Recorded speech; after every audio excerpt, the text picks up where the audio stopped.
जय श्री कृष्णा। हर हर महादेव। सभी भक्तों को महाशिवरात्रि की बहुत सारी मंगल कामनाएं। आइए आज हम परम पावन शिवरात्रि के व्रत की विधि एवं पवित्र पुण्यदायिनी शिवरात्रि व्रत कथा के बारे में जानते हैं। शिवरात्रि के व्रत की विधि एवं पावन कथा शिव महापुराण के कोटि रुद्र संहिता में भगवान शिव माता पार्वती को स्वयं बताते हैं। भगवान कहते हैं कि हे पार्वती, शिवरात्रि का व्रत मुझे परम प्रिय है। इस व्रत को जो भी प्राणी करता है, मैं उसके समस्त पापों को नष्ट करके व्रत करने वाले की सारी इच्छाएं पूर्ण करके अंत में उसे मोक्ष प्रदान करता हूँ। भगवान कहते हैं कि हे पार्वती, इस व्रत को उस दिन करना चाहिए जिस दिन चतुर्दशी अर्थात 14 तिथि आदि रात के समय में हो।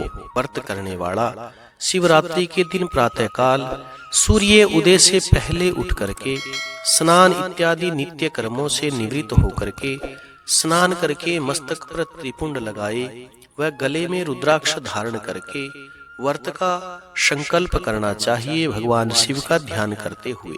इस प्रकार से भगवान शिव का ध्यान करना चाहिए।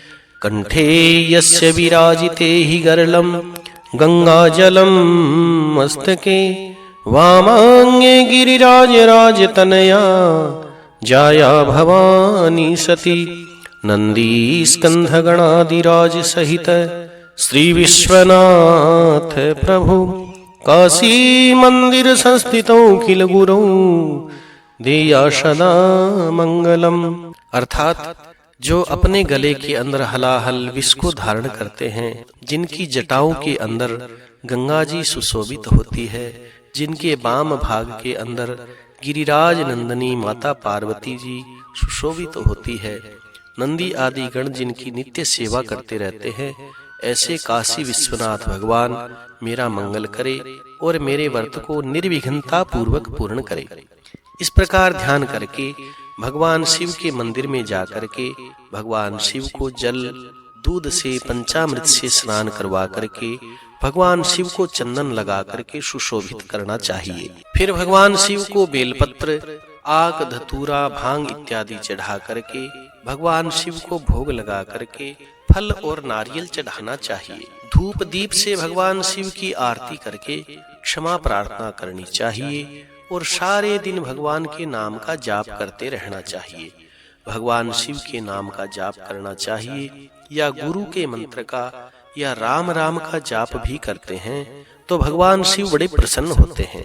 भगवान शिव कहते हैं कि हे पार्वती, फिर सायंकाल के समय में भी स्नान करके सुंदर धुले हुए वस्त्र पहन करके भगवान शिव के पूजन की सामग्री लेकर के भगवान शिव के मंदिर में जा करके रात्रि के चारों पहरों में 4 बार भगवान शिव का पूजन करके आरती और क्षमा प्रार्थना करनी चाहिए।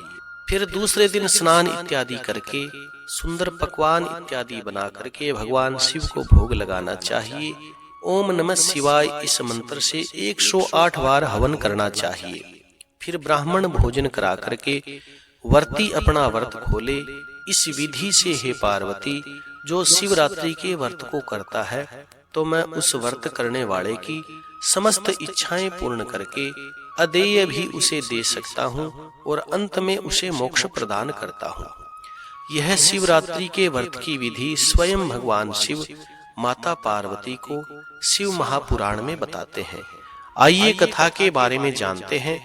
सूत जी शौनकादि ऋषियों को कहते हैं कि हे ऋषियों, पहले समय में किसी वन के अंदर एक भील रहता था। उस भील का नाम गुरुद्रुह था। उसका बहुत बड़ा सारा कुटुंब परिवार था।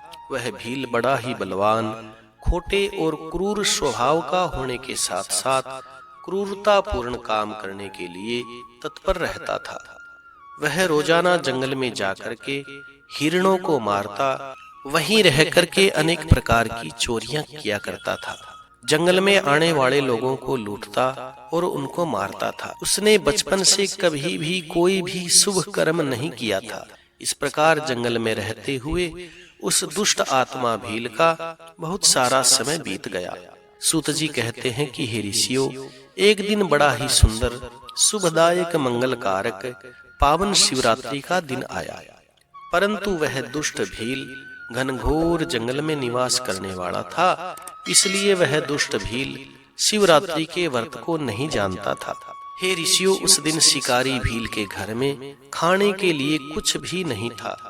भील की माता, पिता और पत्नी ने भूख से दुखी होकर के उससे याचना करी कि हमें कुछ खाने के लिए ला करके दे। उनके याचना करने पर वह शिकारी भील तुरंत ही अपना धनुष लेकर के हिरणों का शिकार करने के लिए जंगल में घूमने लगा। परंतु हे ऋषियों, देव योग से उस दिन उसे कोई भी शिकार नहीं मिला। सूर्य अस्त हो गया, रात होने को आई। शिकारी भील को बड़ा दुख हुआ। सोचने लगा, अब मैं क्या करूं, कहां जाऊं, आज कुछ नहीं मिला। मेरा परिवार भूखा है, माता पिता पत्नी की क्या दशा होगी। मैं कुछ लेकर ही घर जाऊंगा, खाली हाथ तो घर नहीं जाऊंगा। ऐसा मन में विचार करके वह एक तालाब के पास गया और मन में सोचने लगा कि यहाँ कोई न कोई जीव पानी पीने के लिए आएगा। मैं उसी को मार करके अपना काम निकालूंगा और घर लेकर के जाऊंगा। ऐसा मन में विचार करके वह शिकारी तालाब के पास एक बेलपत्र का पेड़ था, उस पेड़ पर पानी साथ में लेकर के छुप करके बैठ गया। मन में विचार करता रहा, कोई जीव आएगा, उसी को मारकर घर लेकर के जाऊंगा। भूख और प्यास से दुखी भील शिकारी विचार कर रहा था। उस परम पावन शिवरात्रि की पहले पहर में एक हिरणी प्यासी वहां पर आई। उसे देख करके वह शिकारी प्रसन्न हो गया। उसने अपना धनुष बाण उठाया और निशाना साधने लगा। निशाना साधते समय हे ऋषियों, उसके हाथ से पास में रखा हुआ थोड़ा सा जल और कुछ बेलपत्र नीचे गिरे। हे ऋषियों, उसी पेड़ के नीचे पावन भगवान शिव का लिंग था। उस भील से अनजाने में ही शिवरात्रि के पहले प्रहर की पूजा संपन्न हो गई। इससे हे ऋषियों, उस शिकारी के बहुत सारे पाप उसी समय तत्काल नष्ट हो गए। वहां होने वाली आवाज को सुनकर के हिरनी ने डर के मारे ऊपर देखा और डर करके शिकारी से कहा कि हे शिकारी, तू क्या करना चाहता है, मुझे सच बता। शिकारी ने कहा कि मेरा परिवार भूखा है, तुझे मार करके मैं लेकर के जाऊंगा और मेरे परिवार को खिला करके उनकी भूख शांत करूंगा। शिकारी की कठोर बात सुन करके भील को धनुष ताने हुए देख करके हिरनी ने सोचा, अब मैं क्या करूं, कहां जाऊं। ऐसा विचार करके उसने शिकारी से कहा। हिरनी बोली कि हे शिकारी, बड़ी प्रसन्नता की बात है, आज मेरा यह नाश्वर शरीर तुम्हारे परिवार का पेट भरने के परोपकार में काम आएगा और परोपकार से बड़ा इस संसार में कोई पुण्य नहीं। परोपकार करने वाले का पुण्य तो 100 वर्ष तक कोई वर्णन करे तो भी परोपकारी का पुण्य वर्णन नहीं कर सकता। परंतु हे भील, मेरे बच्चे घर में अकेले हैं, मैं उन्हें अपनी बहन को सौंप करके या मेरे स्वामी को सौंप करके तुम्हारे पास लौट आऊंगी। हे भील, मैं सत्य कह रही हूँ, सत्य के समान कोई धर्म नहीं।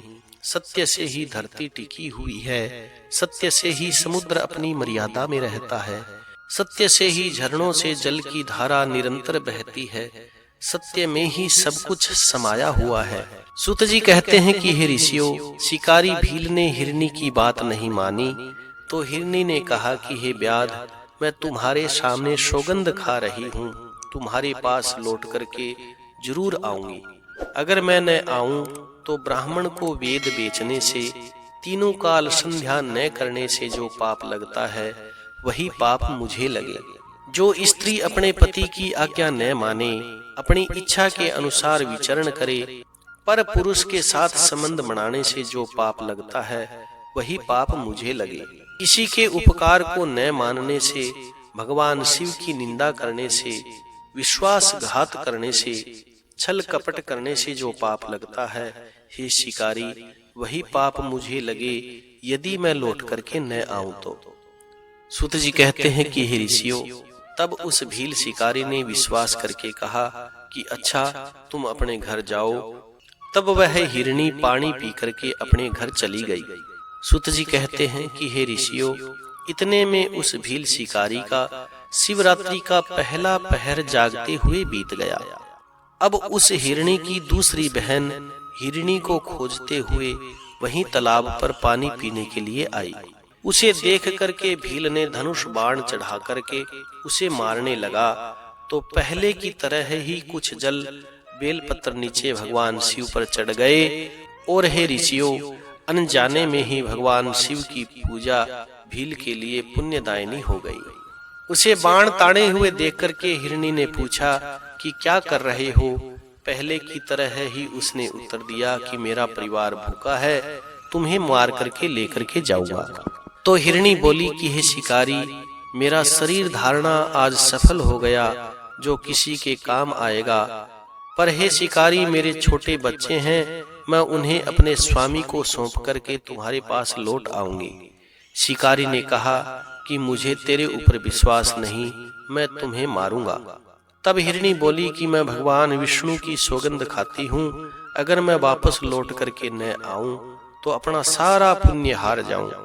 जो वचन दे करके पलट जाए, जो अपनी पतिव्रता धर्म पत्नी को त्याग करके पर स्त्री को अपनाता है, वेद के धर्म को छोड़ करके मनमाना धर्म चलाता है, जो भगवान विष्णु का भक्त होकर के भगवान शिव की निंदा करता है, या जो भगवान शिव का भक्त होकर के भगवान विष्णु की निंदा करता है, जो अपने माता पिता की पुण्य तिथि पर मृत्यु तिथि पर श्राद्ध नहीं करता, उसे सूना ही बिता देता है, इन लोगों को जो पाप लगता है वही पाप मुझे लगे, अगर हे शिकारी मैं लौट करके न आऊं तो।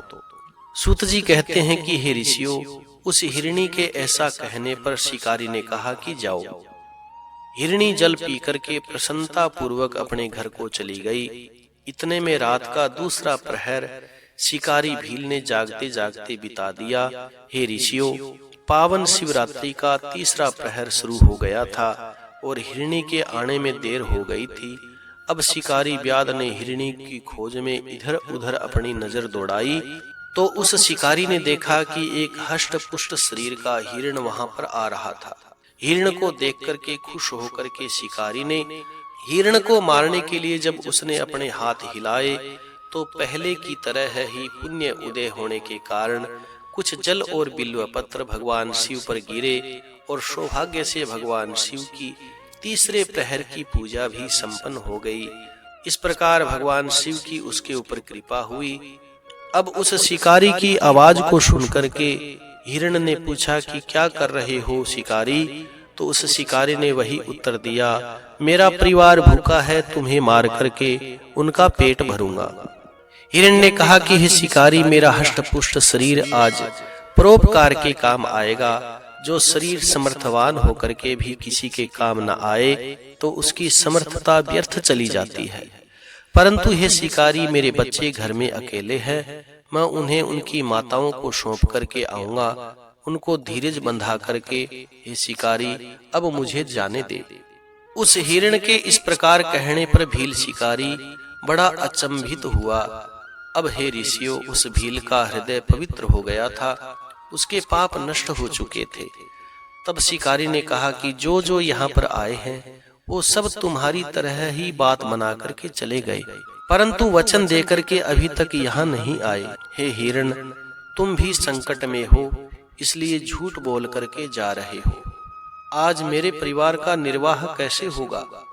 हिरण ने कहा कि हे भील, सारा चराचर ब्रह्मांड सत्य पर टिका हुआ है, जिसकी वाणी झूठी होती है उसके सारे पुण्य नष्ट हो जाते हैं। हे शिकारी, तुम मेरी प्रतिज्ञा सुनो। संध्या के समय मैथुन, शिवरात्रि के दिन भोजन करने से जो पाप लगता है, झूठी गवाही देने से जो पाप लगता है, किसी की धरोहर को हड़पने से जो पाप लगता है, वह सब पाप मुझे लगे अगर मैं लौट करके न आऊं तो। सूत जी कहते हैं कि हे ऋषियों, उसकी बात सुनकर के शिकारी ने कहा कि जाओ, जल्दी लौट करके आना। उसके कहने पर हिरण पानी पी करके वहां से चला गया। अब वे तीनों हिरण और हिरणी अपने घर पर मिले तो वचन में बंधे हुए थे, प्रतिज्ञा कर चुके थे। आपस में एक दूसरे को भली भांति बात सुनकर के सत्य की डोर में बंधे हुए सबने यही निश्चय किया कि बालकों को आश्वासन देकर के तीनों शिकारी के पास चलते हैं। सबने अपने बच्चों को सांत्वना दी, पड़ोसियों के हाथों में सौंप करके शिकारी के पास चल पड़े। अपने माता पिता को जाते हुए देख करके बच्चे भी उनके पीछे पीछे चल पड़े। इन माता पिता की जो गति होगी वही हमारी भी हो जाएगी। अब उन सब को एक साथ आता हुआ देख करके वह शिकारी बड़ा प्रसन्न हुआ। उस शिकारी ने धनुष पर बाण रखा। हे ऋषियों, फिर पुण्य उदय हुआ। जल और बेलपत्र भगवान शिव के ऊपर गिरे। भगवान शिव की चौथे पहर की पूजा भी संपन्न हो गई। और हे ऋषियों, उसी समय उस शिकारी के सारे पाप नष्ट हो गए। इतने में हिरण और हिरनी ने कहा कि हे भील शिकारी, हमारे शरीर को सार्थक करो। उनकी बात सुनकर के शिकारी को बड़ा आश्चर्य हुआ। शिव जी की पूजा के प्रभाव से उसको दुर्लभ ज्ञान की प्राप्ति हो चुकी थी। उसने सोचा, हिरण ज्ञानहीन पशु होकर के भी बड़े धन्य हैं, अपने शरीर से परोपकार कर रहे हैं। मैंने मनुष्य का दुर्लभ जन्म पाकर के भी कोई साधन नहीं किया, दूसरों को पीड़ा देता रहा, अपने शरीर को पालता और पोसता रहा, प्रतिदिन पाप करता रहा। ऐसे मैंने पाप किए, अब मेरी क्या गति होगी?